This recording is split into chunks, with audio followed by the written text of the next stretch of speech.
So, about these sheriffs. So, when I first got here, I think I got pulled over by every sheriff in town. And whether I was driving fine or not, they put me over anyway just to see who I was. I mean, and like this cop named Knisley, the sheriff, undersheriff Knisley, he's a sergeant. I never had a problem with him. I mean, I saw him when I first got here. He put me over for driving without insurance and let me go anyway. And that was the last time I saw him. And then when me and my wife got married, all of a sudden, I'm this evil guy. He pulled me over for speeding. You know, I'm always speeding. I was trying to get somewhere, do something. I was trying to fix something. And he just been asshole back.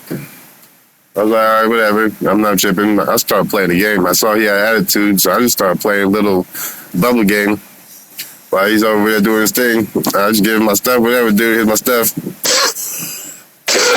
Put my legs up, doing my thing. That was when I was going to meet my wife for the first time. I already met her before, but this is the first time we were going out. And I was on my way over there, and he pulled me over on the way over there. Kind of sus. A little bit later, about a few months later, we're coming back from Republic, and he's coming, just went through Melo. And he's going the opposite direction. He turns around in front of us and then paces us all the way to our house. And we duck behind the store. He's going to our house, and we just keep going, sit on the side of the store, watch him drive by. He stops at the sign. We're just sitting there looking right at him, and he goes and just keeps going. And he didn't see us because we're on the side of the store. And about a month later, there's these people, Chris and Beth. They hate my guts. Like, they're proud Aryans.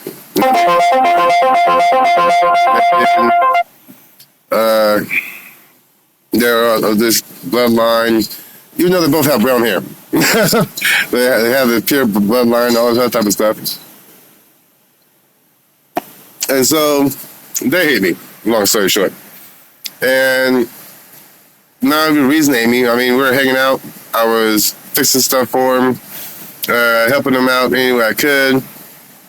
And then the wife tried to fuck me, and I was like, you know what, y'all can go somewhere. I'm not trying to do that shit. And he got mad, apparently, for that shit. You know what I mean? And he was like, oh, I'm like, well, if I wanted to do something with her, I would have did something with her, but I told him to fuck off. And so, ever since then, I'm enemy number one. And they pulled out, they brake checked me a few times, like trying to run me off the road a few times. And one time I'm coming up past their little ranch thing, and they pull out right in front of me. And they tried to brake check me before. So I went around them. When I started to go around them, they tried to run me off the road. And they didn't succeed. I kept going. The next day, AJ, the state patrol, pulls me over, tells me that he has complaints of me driving crazy and whatnot, blah, blah. I said, Chris and Beth bullshit. And he was like, well, yeah, this is them, but you need to stop with group. I'm like, nah, bro, this is what happened. And he was like, well, anyway, the next time I get a complaint about you, I'm going to give you a ticket. You mean I could get a bunch of my friends together and make complaints about someone and you have to go give them a ticket because it's the law? That's not the law, by the way. It's stupid. But this is what he said. And I have that on recording. I gotta find that fucking GoPro that I had in the car at the time and download that one to YouTube also. That was a good one. That was funny. But yeah, it was stupid. And so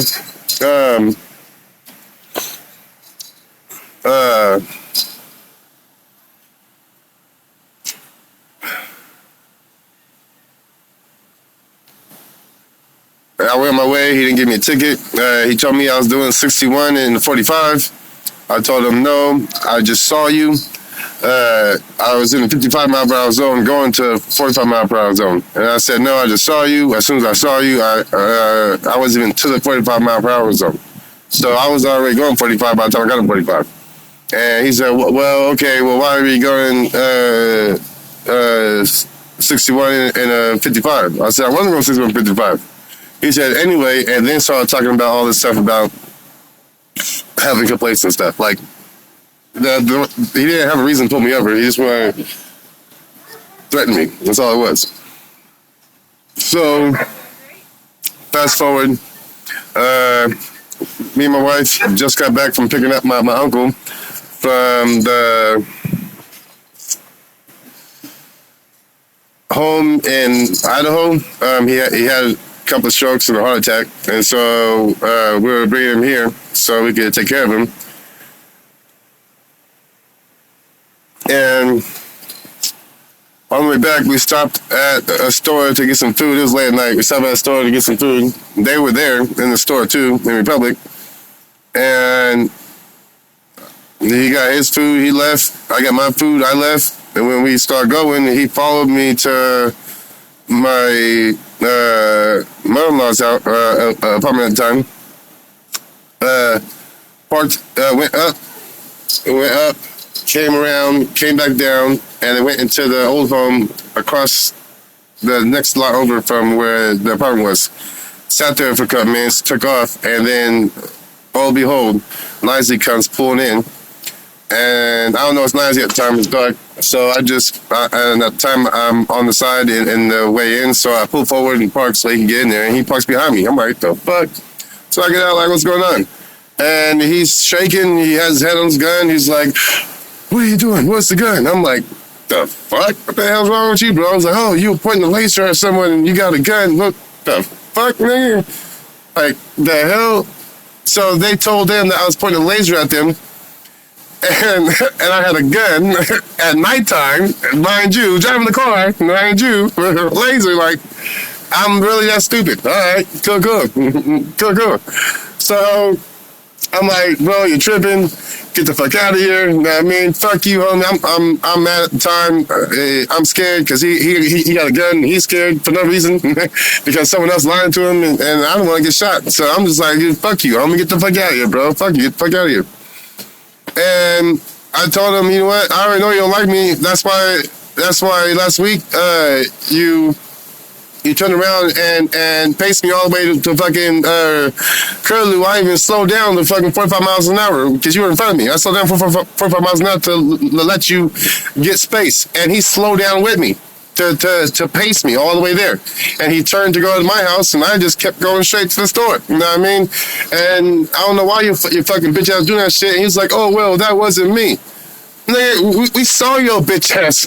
Me and my wife saw that bitch ass going in front of the store, turning, and then going up towards fucking Boulder. You know what I mean?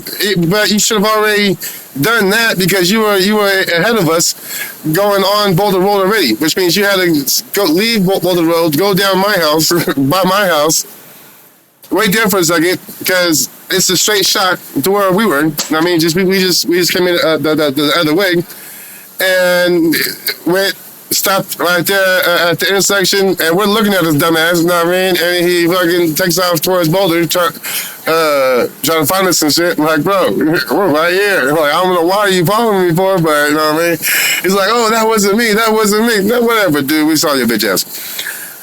Anyway, so after that, he pretty much mellowed out because I called the sheriff and told the sheriff, hey, bro, I don't like this. This is bad. It looked like he had one of the reasons to shoot me that night. It looked like it, so like, no. And now I just came back from court today, Samuel Dotson versus Sheriff's County, Sheriff's Department. Like, y'all really don't like me, huh? No, I don't give a shit. No, fuck.